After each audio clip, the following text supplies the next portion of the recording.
হালুয়া এটা হালাল জিনিস, তো 15 সাবান খেলে কেন এটা বেদাত হবে, কেন এটা নাজায়েজ হবে, কেন গুনাহের কাজ হবে?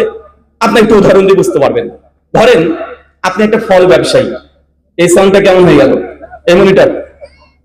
আপনি একটা ফল ব্যবসায়ী, আপনি ফল বিক্রি করছেন, আর একটা হিন্দু পণ্ডিত আপনার দোকানে এসে বলছে, দাদা একটা অ্যাপেল দেন, একটু কমলা দেন, এখান থেকে এই আঙ্গুরটা দেন। আপনার কাছ থেকে 10 টাকার ফল কিনেছে। কে কিনেছে? একজন হিন্দু পণ্ডিত। আপনি মুসলমান, আপনার সে কিনেছে।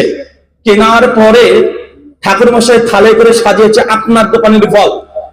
দেবী দুর্গা ছিল, তার সামনে গিয়ে থালটা কিনে বলছে, ইয়া দেবী সর্বভূতেষু মাতৃরূপেষু সংস্থিতাঃ নমস্তাস্যৈ নমস্তাস্যৈ নমস্তাস্যৈ নমো নমঃ। এই মন্ত্র পাঠ করে 3 বার আপনার ওই থালের মধ্যে ফু দিয়েছে। এখন আপনি দোকানদার, আপনাকে চাপার এসে বলছে, দাদা আপনার কাছ থেকে কিনেছি, একটু আপেল খান। খাবেন? কেন? আরে ফল তো, আপেল খাওয়া হারাম, তাছাড়া কলা খাওয়া হারাম, আঙুর ফল খাওয়া হারাম, আম খাওয়া হারাম। আপনাকে কি দিচ্ছে? ও তো আপনার দোকান থেকে কিনেছে রে ভাই।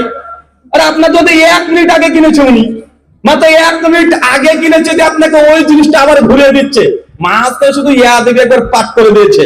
এখন বলেন তো আপনার জন্য হারাম। এখন কেউ যদি বলে যে আমি ফলের নিয়াত করে খাবো, আমি প্রসাদ খাচ্ছি না, আমি কলা খাচ্ছি, আপনি যত নিয়াত করেন আপনার নিয়াতে কাজ আছে এখানে? আর কেন?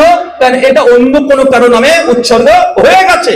চাচা, হালুয়া রুটি খাওয়া হারাম নয়, জিলেবি খাওয়া হারাম নয়, হালাল খাবার। কিন্তু এই জিনিসটা যখন বেদাতি আমলের সঙ্গে সম্পৃক্ত হয়ে যায়, তখন ওই জিনিসটা তখন আর বৈধ থাকে না।